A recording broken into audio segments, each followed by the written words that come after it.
Imagine you are buying a toy car from another country. The toy car costs $10. A tariff is like an extra tax that your country might add to the price of that toy car when it crosses the border. So instead of paying $10, you might end up paying $12 because of a $2 tariff. This extra cost is meant to make the imported toy car more expensive. This encourages people to buy toy cars made in their own country. This is because the domestically produced toy cars would be relatively cheaper. Tariffs are essentially taxes on goods imported from another country. Governments use tariffs to protect their own industries and influence trade patterns. They are a tool used in international trade to manipulate the prices of goods and services. Countries use tariffs for a variety of reasons.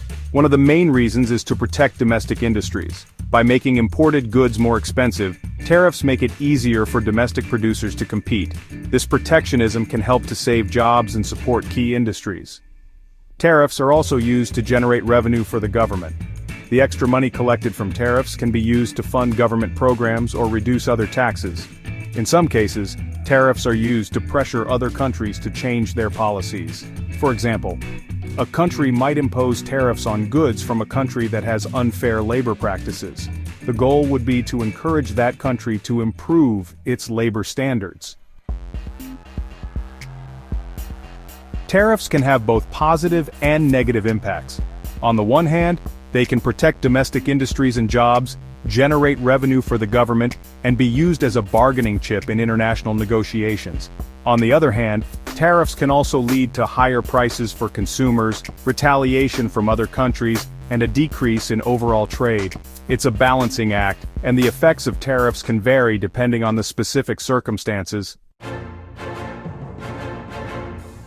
A tariff war occurs when two or more countries engage in a tit-for-tat exchange of escalating tariffs.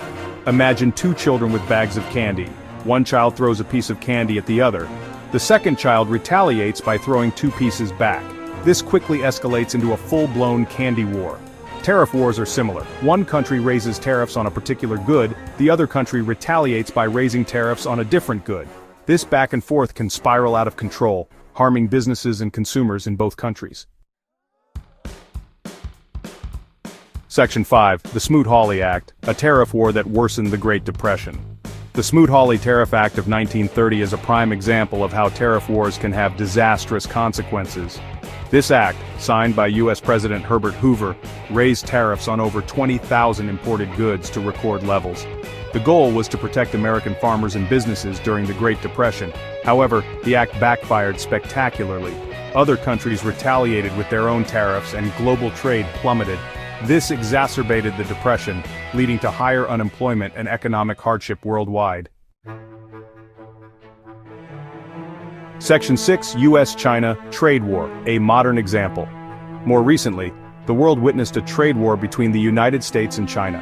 In 2018, the Trump administration imposed tariffs on billions of dollars worth of Chinese goods, and China retaliated with tariffs on U.S. products. This trade war lasted for over 2 years. The dispute slowed economic growth, disrupted global supply chains, and raised prices for consumers and businesses on both sides. While a trade agreement was eventually reached, tensions remain high, and the long-term impacts of this trade war are still being felt.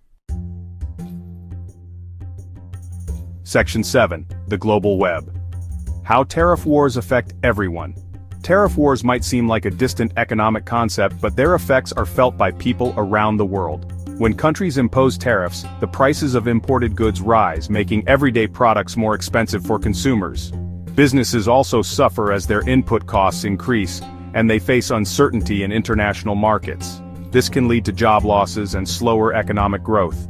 In our interconnected world, tariff wars can have ripple effects, disrupting global supply chains and impacting businesses and consumers far beyond the countries directly involved. Section 8, the political chess game of tariffs. Tariffs are often used as a political tool, a way for countries to exert pressure on each other or achieve strategic objectives. They can be used to protect domestic industries, retaliate against unfair trade practices, or gain leverage in international negotiations. However, using tariffs as a political weapon can be risky. It can lead to retaliation, damage diplomatic relations, and harm the global economy. Like a game of chess, every move in a tariff war must be carefully considered, as the consequences can be far-reaching. Section 9. Conclusion: Tariffs, a delicate weapon. Tariffs are a complex and controversial tool in international trade. While they can be used to protect domestic industries and achieve certain economic goals, they also carry the risk of retaliation, higher prices, and economic harm. Tariff wars, in particular, can have devastating consequences, as history has shown. In our interconnected world, it's crucial to approach tariffs with caution and strive for cooperation and fair trade practices that benefit all countries involved.